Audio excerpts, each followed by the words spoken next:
Hi, SG here, and today we'll talk about energy. Now, we know there are three channels of communication: words, body language, and energy. And of the three channels, the energy channel is actually the trickiest because it's the least obvious of the three. Words, you decide what you want to say, you choose the words you want to use, and that's pretty self explanatory. Body language also makes sense. Certain positions and certain things you do with your body either help or hurt your communication effort. Now, on the level of energy, how do we craft our message on the level of energy? How do we control the energy that we radiate?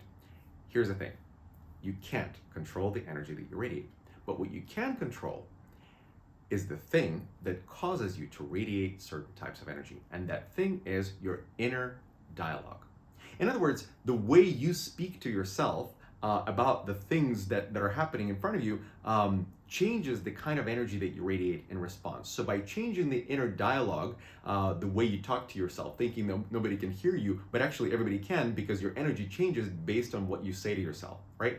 So by changing the inner dialogue, you can affect the quality and the type of energy that you radiate, and that can either hurt you or help you. Let me give you an example. You're interviewing for a job, and so here's you.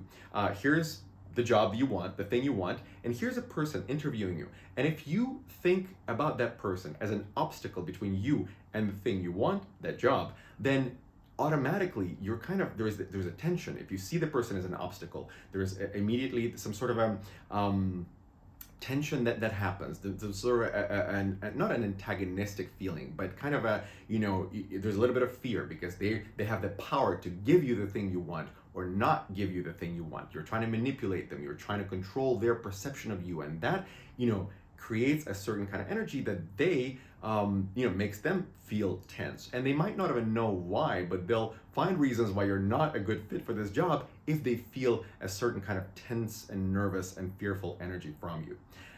So what do you do about that? You change the way you talk to yourself about this situation and about that person. So instead of an antagonist, instead of an obstacle between you and the thing you want, think of the interviewer as a friend who is giving you a gift, who is giving you something that actually is very useful to you, because you also are choosing a place of work. Just like they're choosing an employee, you are choosing where you would like to work, because you'll spend most of your hours at that place of work. So they can tell you more about this job. They can tell you about the environment in this organization. They can tell you how they treat their employees. They can give you very useful information that will help you feel good about the decision that you'll make or not make to work at that organization or that company. So if you in advance think of that person as a friend giving you a gift, your energy will change from a nervous, tense energy to an appreciative, kind, inquisitive energy of interest and appreciation.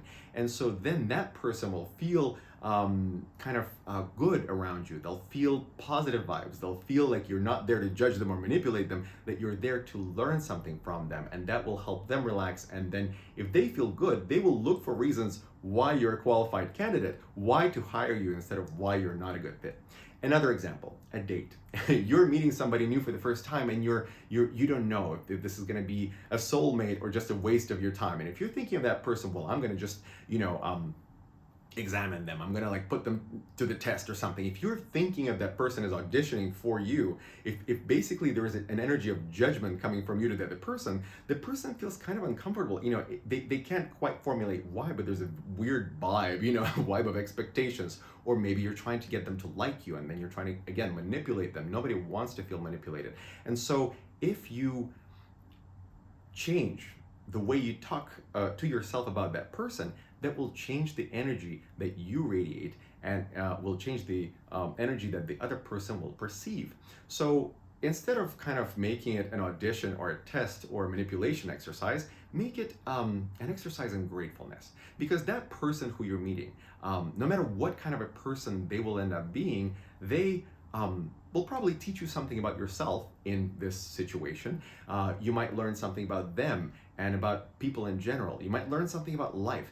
And after all, they are giving you the gift of their time and their attention. And just for that, if you focus on that, you won't be able to help it. You'll feel a grateful energy coming in response, right? And so that will in turn help them relax. That'll in turn help them like you better, and that will make you like them. And so it'll be kind of the cycle of positive energy that will be happening between you two, and that's how you make the energy channel work for you rather than against you.